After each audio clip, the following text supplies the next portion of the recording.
Hi there. Since I last saw you, it's only April, but it's still very warm when the sun's out, so we've now got the nets over the greenhouse to protect the plants inside.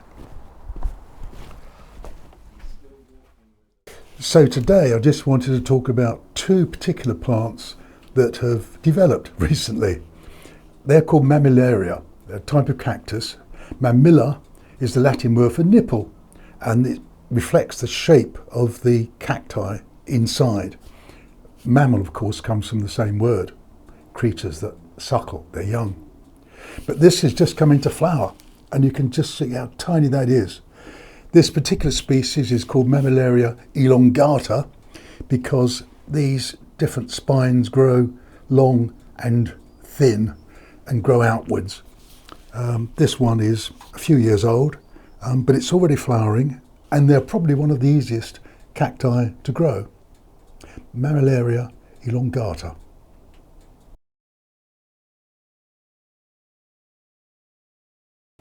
This one is called Mammillaria spinosissima, which I think means the spiniest of all of the Mammillaria. But what's interesting is this is also called the Red Headed Irishman. No disrespect to Irishmen, but it has a sort of red top, which really looks very, very rosy in the summer. Last year it flowered quite profusely around the edge here, and now you can see there are 1, 2, 3, 4, 5, 6, 7 fruits forming. This is the fruit of the cactus. I don't know how it was pollinated. They were very tiny flowers, but it clearly has pollinated. So I'm expecting these fruits to develop.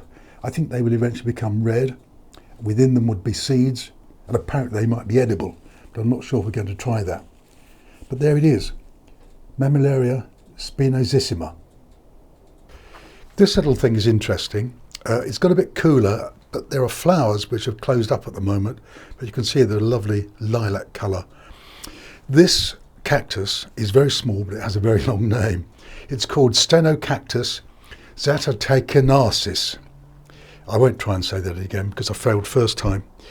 But it's got very, very black papery spines. I mean, they're really sharp. It looks deadly. And very thin, wavy ribs. And because of these wavy ribs, it's called the Brain Cactus. Don't know why, but they call it the Brain Cactus.